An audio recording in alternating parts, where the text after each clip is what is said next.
আসসালামু আলাইকুম প্রিয় ফলোয়ার্স। আশা করি সবাই ভালো আছেন। আমিও আল্লাহর রহমতে আপনাদের দোয়ায় ভালো আছি। তো বর্তমানে বিভিন্ন কাজের কারণে থাকার জন্য অনেকদিন আমি ভিডিও করতে পারি না, এবং আসলে ভালো কিছু সামনে নাই। ভিডিও যে করব, মানে কি কি নিয়ে করব, একটা ভালো কিছু হলে না ভিডিও করতে ভালো লাগে, কিন্তু ভিডিও তো ভালো কিছু নাই যেটা আমি দর্শকদের দেখাতে পারবো, জানাতে পারবো, বলতে পারবো। তো যার কারণে আর কি ভিডিও মনে দুঃখে কষ্টে করি না। তো প্রথমে যদি আমি একটু তেল নিয়ে বলি, বাংলাদেশের তেলের খুবই সংকট হয়ে গেছে। অ্যাকচুয়ালি কি তেলের সংকট হয়েছে? আসলে তেলের কিন্তু সংকট হয়নি। কারণ কি, আমার আমার একটা পেট্রোল পাম্প আছে, আপনারা জানেন। তো আমি যেই পরিমাণ তেল বিগত বছরগুলোতে পেতাম, এবং আমার যেই বিক্রি হতো প্রতি সপ্তাহে, মাসে বা দিনে, আমি কিন্তু তেল ওই পরিমাণই পাচ্ছি। সিরিয়াসলি, আমি কিন্তু বর্তমানে তেল ওই যেই পরিমাণে আমি বিগত মাসগুলোতে, বছরগুলোতে আমি হিসাব করি যে গত বছরের এই মাসে কতটুকু পেয়েছি বা এই দিনে কতটুকু পেয়েছি, আমি কিন্তু তার চেয়ে বেশি ছাড়া কম পাচ্ছি না হিসেবে। কিন্তু বিক্রির চাহিদা বেড়ে গেছে। আসলে মানুষ এটা কি করছে আমি জানি না। এইটা উচিত না। বাংলাদেশের মানুষ যারা যদি মজুত করছে বা কিছু একটা করছে, এটা উচিত না। কারণ আসলে তেলের কিন্তু সংকট নাই। হ্যাঁ, যুদ্ধের জন্য তেলের ফ্লোটা কমে গেছে, বাট এটা আমাদের আমাদের যেভাবে সেল হচ্ছে, এইভাবে তো সেল হওয়ার কথা না। এইটা সরকারকে আরো উচিত যে ভালো করে তদন্ত করে বিষয়টা দেখা যে তেলটা যাচ্ছে কোথায়। কারণ এখানে এমন না যে আমাদের দেশের জনসংখ্যা বেড়ে গেছে, আমাদের যানবাহন বেড়ে গেছে, আমাদের কর্মসংস্থান বেড়ে গেছে। কোনো কিছুই তো বাড়ে নাই, সবকিছু তো আগের নিয়মে আছে। তাহলে এবারে কেন তেলটা এরকম বেশি লাগছে? আমার আমার যেই পরিমাণ তেল আমার আমার জন্য ছিল, সেই পরিমাণ তেল আমি পাচ্ছি, এবং তার চেয়ে বেশিই পাচ্ছি তুলনা করলে পারে। এইটা আসলে সরকারকে খতিয়ে দেখা উচিত। তারপরে আরেকটা উদ্যোগ নিয়েছেন যে অফিস আদালত বন্ধ থাকবে 4টা পর্যন্ত। তিনটা ব্যাংক 3টা পর্যন্ত, অফিস 4টা পর্যন্ত, এবং দোকানপাটগুলো 6টা পর্যন্ত। এটা অনেক সময় অনেক দেশেই করে, যদি প্রেক্ষাপট অনুযায়ী এগুলোকে করা হয়। এবং আমাদের বাংলাদেশে আরো কিছু জিনিস করা উচিত, যেগুলো হচ্ছে যে হোম ফ্রম ওয়ার্ক আর কি, মানে বাসার থেকে কাজ করা। এই যেমন আমেরিকার মতো দেশগুলোতে যেই কাজগুলো অনলাইনে করা সম্ভব, মানে যারা এসে ওই যে অফিসে এসে ডেস্কে শুধু কম্পিউটার নিয়েই কাজ করে, তো তাদেরকে অফিসে আসা লাগে না। তাদের বাসার থেকেই কাজ করে। কিন্তু এমন না যে বাসার থেকে কাজ করা মানে বাসার সব কাজ কাম করছে প্লাস পাশাপাশি ওই কাজ করছে, না। ওদের ওদের একটা মানে এইটা দেখারও একটা সিস্টেম আছে। হ্যাঁ, যে কত ঘন্টা সে ওয়ার্ক করছে। বা মেন কথা, এখানে তো আসলে চাকরি করলেও এটা কন্ট্রাকচুয়াল হিসাবে ওরা মানে কাজগুলা করে, যে এই কাজটা তোমাকে দেয়া হলো, এই কাজটা তুমি এতটুকু সময়ের ভিতরে সম্পাদন করবা, এইরকম। মানে আমাদের বাংলাদেশ এখনো আসলে ওইভাবে আপডেট হয় নাই। তো উচিত ওইভাবে, সরকারকে উচিত যে যেই কাজগুলা বা মানুষের বাসার থেকে করানো যায়, সেই কাজগুলা বাসায় বসে করানো। তাহলে হবে কি, তাহলে হবে কি যে ওই আমার সামনে একটা গাড়ি চলে আসছিল, যার কারণে আমার হর্ন দেওয়া লাগলো। এখানে হর্ন কিন্তু খুব একটা পাওয়া যায় না। ও এক লেন থেকে আস্তে আস্তে আরেক লেন চলে আসছে। ও হয়তো বুঝতে পারেনি, ঘুম লেগে যেতে পারে, অনেক কিছু হতে পারে। তো যার কারণে এইটা যদি করা হয়, তাহলে হবে কি, এই যে একটা মানুষকে অফিসে যেতে হচ্ছে, এই অফিসে যাওয়ার জন্য তার একটা বাইক বা কোনো কিছু ব্যবহার করা যাচ্ছে, সেটা ব্যবহার করা লাগলো না। এই অফিসে তার একটা ডেস্ক আছে, তার একটা মানে ওইখানে হয়তো ফ্যান চলতেছে, কি বলে, এসি চলছে, সেইটা লাগবে না। একটা চেয়ার টেবিল লাগবে না। অনেক কিছু সাশ্রয় করা সম্ভব এই ওয়ার্ক ফ্রম হোম করলে পারে। তো এটা উচিত বাংলাদেশেরও করা। এটা ইয়েতে আছে, ইন্ডিয়াতে আছে, ইন্ডিয়াতে অনেক অনেক আছে। তারপরে আপনার সব দেশেই মোটামুটি আছে। বাংলাদেশে এরকম করে কিনা আমি জানি না। যদি না করে তাহলে এটা শুরু করা উচিত। তারপরে যে স্কুলের বিষয়, যেটা স্কুলে অনলাইনে স্কুল, এইটা এইটা আসলে লং টাইম করা যায় না। কারণ স্কুলে অনেক কিছু শেখায়, লাইক বিহেভিয়ার। এটা তো আপনি কম্পিউটারে বসে অনলাইনে বসে শিখাতে পারবেন না, তাই না? আপনার ডেইলি অ্যাক্টিভিটি এগুলো তো স্কুলে থেকে শিখতে হবে। তো যার কারণে যদি যেহেতু করোনার মতো এরকম প্রবলেম না যে আমাদের ছোঁয়াচে কোনো রোগ হয়ে যাচ্ছে কিছু একটা, এরকম তো না, তাহলে পরে স্কুলগুলোতে অনলাইন করা আমার মনে হয় যে এইটার কোনো যৌক্তিকতা আছে বলে আমি মনে করি না। কারণ ওইখানে আবার তো স্কুলে অনলাইন করতে হলে পরে ওইগুলো আবার বাসা বাড়িতে ইন্টারনেটের ব্যবস্থা রাখা লাগবে, ট্যাব বা ল্যাপটপের ব্যবস্থা রাখতে হবে, কম্পিউটারের ব্যবস্থা রাখতে হবে, ওইগুলো একটু একটু বেশি জটিল আমার আমার মনে হয় আর কি। তারপরে আরেকটা বিষয়গুলো, বিষয় তো আসলে অনেক বিষয়, একটা বলতে গেলে তো অনেক বিষয় চলে আসে। এবার এটা সরকার নিয়ে বলি, আমি আমি সিরিয়াসলি খুবই আপসেট বাংলাদেশের বর্তমান গভর্নমেন্টকে নিয়ে, যেখানে এই বৈশ্বিক পরিস্থিতিতে পৃথিবীর সব দেশ চিন্তা করতেছে যে আগামীকালকে আমার দেশ কিভাবে চলবে সেই পরিকল্পনা কি, আগামী মাসের পরিকল্পনা কি, সামনে জুন মাস বাজেট হবে সেই পরিকল্পনা কি।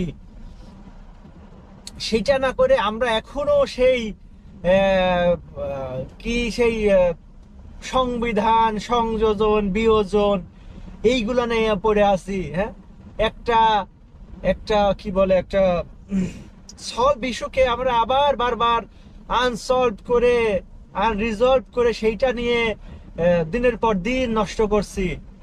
এইটা এটা আমি এই সরকারের কাছে আশা করিনি।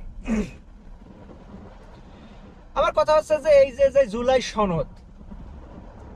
সনদে আসলে আসলে প্রবলেমটা কি? যদি আমরা ইয়ে করি, মানে চেঞ্জ করি কনস্টিটিউশন গুলো, যেই মানে তত্ত্বাবধায়ক সরকার ইন্টারিম গভর্নমেন্ট যেগুলো দিয়ে গেছে, যদি আমরা সেগুলো চেঞ্জ করি, আসলে প্রবলেম কি কিছু হবে? কিছুই হবে না। বড়জোর হতে পারে কি যে প্রধানমন্ত্রী কিছু শক্তি, মানে প্রধানমন্ত্রী কিছু পাওয়ার হয়তো ডিসেন্ট্রালাইজড হয়ে যাবে, হয়তো কিছু রাষ্ট্রপতির হাতে যাবে।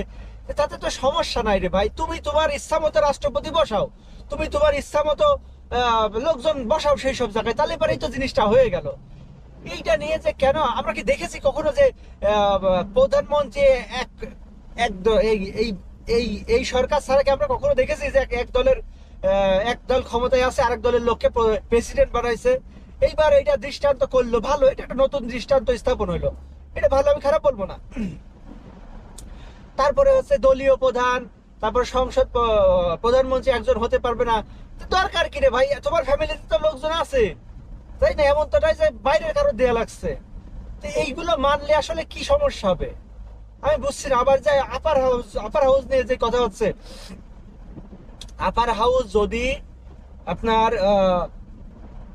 মানে সংসদের আসন ভিত্তিতে হয়, তাহলে আপার হাউসটা করার দরকার কি? কারণ একই তো কথা হবে, অযথার একটা নতুন খাত তৈরি হবে, খরচটা টাকা পয়সার খরচের ভাগ বাটোয়ারার দরকার নাই। তো দরকার নাই, তাহলে আপার হাউস দরকার নাই। আপার হাউস করতে হলে ডেফিনেটলি পিয়ার হিসাব করতে হবে, কারণ আপার হাউসে জনগণের ম্যান্ডেট যে জায়গায় বেশি আছে তাদের লোক বেশি থাকবে, মানে অল ওভার কান্ট্রিজ। তো এত যদি প্রবলেম হয় তাহলে বলো ঠিক আছে, আপার হাউসে করার দরকার নাই। তো এইগুলা তো আসলে ছোটখাটো ইস্যুকে এমন এমন ভাবে নিয়ে যাচ্ছে যে এইগুলাই এখন প্রধান। আরে বাংলাদেশের যে অবস্থা, বাংলাদেশের মানুষ আর কদিন পর না খেয়ে মরে যাবে। বাংলাদেশের তেলের অভাবে মানুষ গাড়ি চালাতে পারবে না, কারেন্ট থাকবে না, এসি ফ্যান চলবে না। এইগুলা নিয়ে কোনো কথা নাই, কি আগর বাগর কথাবার্তা চলছে সারাদিন, মানে সেই কৌতুক চলছে, কিরা কার কিত্তা মিথ্যা বলছে, সত্য বলছে, কি বলছে হয় না, আমি কিছু বুঝি না এগুলা।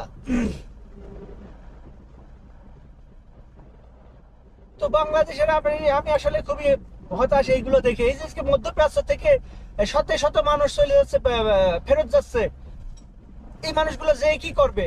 এই যে রেমিটেন্স গুলো শাটডাউন হয়ে যাচ্ছে, এইগুলো আসলে কি হবে? কিভাবে তেল কিনবে কিভাবে? এইগুলা নিয়ে কোথাও কথা নাই। সেই সংসদের নির্বাচনের পরের থেকেই সংসদ সংসদ সংবিধান সংবিধান হয়ে আসছে। সংবিধান মানুষকে খাওয়াবে না, মানুষকে মানুষের খাবার ব্যবস্থা করতে হবে, এবং ওই সংবিধান সমন্বয় মানুষকেই রাখতে হবে। এখন এই সংবিধানে যদি আমরা ওই কোরআনের পাশে বসায়, তাহলে পারে তো এটা ঠিক না। সংবিধান ইজ নট কোরআন, এটা মানুষের হাতে তৈরি, ইটস নট গড গিফটেড। আমার ভাববে এই যে মানুষগুলা যে আসছে, আমার সত্যি সত্যি এই মানুষগুলা জন্য খুবই কষ্ট লাগছে। যেই দিন মানুষ শুনছে যে কালকে সকালে তেল আসবে, আমরা সকাল 8টা থেকে তেল চালু করি আর কি বিক্রি, ওই দিন রাত 8টা থেকে মানুষজন আসে আমার পাম্পে। ওই ঠান্ডার ভিতরে, গরমের ভিতরে, আমি জানি না এখন ওয়েদার কেমন, এক্সকিউজ মি, ওই ঠান্ডা গরমের ভিতরে আসে, এই ফ্লোরে মানুষ শুয়ে থাকছে, তারা সকালে একটু তেল নেবে বলে, 200 টাকার তেল পাবে বলে। আবার যেই মানুষগুলা সারা রাত ধরে শুয়ে থাকছে, আমি এই পরিমাণ তেল আমি পাচ্ছি যে আমি ওই মানুষগুলাকে দিতে পারছি না। আমার কাছে সিরিয়াসলি আমার অনেক পরিচিত বন্ধু বান্ধব আমার কাছে ফোন দিচ্ছে যে ভাই আমার তেলের ব্যবস্থা করে দে। তোরা পাম্পের মালিক, তোরা না করতে কে করবে? এখন হচ্ছে তোরা কি বলে, এখন হচ্ছে তোদের ভাব বেশি হয়ে গেছে, তোরা ফোন ধরছিস না, তোরা তেল হচ্ছে 2 নম্বরই করছিস। ভাই সিরিয়াসলি এটা না, আপনি যদি মানে এই এই জায়গায় যদি আপনারা থাকতেন তাহলে বুঝতে পারতেন যে একটা মানুষ সারা রাত আমার পাম্পে ঘুমায় আছে, না খেয়ে না দে, একটা কম্বল নেই, খালি গায়ে, কি অবস্থা, শোয়ার জায়গা নেই, ময়লা মাটির ভিতর শুয়ে আছে।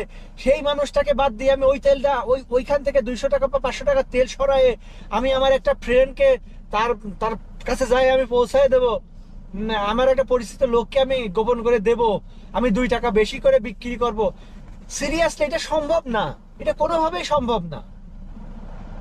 মানবিক কথা বলে তো একটা জিনিস হবে, আমি তো মানুষ, আমি তো বুঝি যে আমার আজকে যদি মানে আমার যদি আজকে নিজের এরকম সুযোগ না থাকতো, আমার হয়তো ওইরকম আর একজনের পাম্পে যাই বসে থাকা লাগতো, আমি তো বুঝতে পারছি। তো যার কারণে আপনারা যারা আমাদেরকে ভুল বুঝছেন, প্লিজ আপনারা ভুল বুঝেন না। এটা একটা মানবিক ব্যাপার রে ভাই। সারা রাত মানুষ যেভাবে কষ্ট করে শুয়ে ঘুমায় থাকছে, আমি মাঝে মাঝে খুব কষ্ট লাগে সিরিয়াসলি।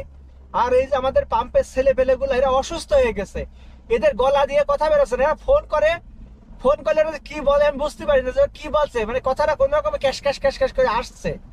এরা যে কি কষ্ট করছে খেয়ে না খেয়ে, এরা সবাই বলছে ভাই আমরা আর পাচ্ছি না, আমরা চাকরি ছাড়ি দিচ্ছি, আপনি আপনি অন্য কোনো ভাবে চালান। তো এই হচ্ছে অবস্থা।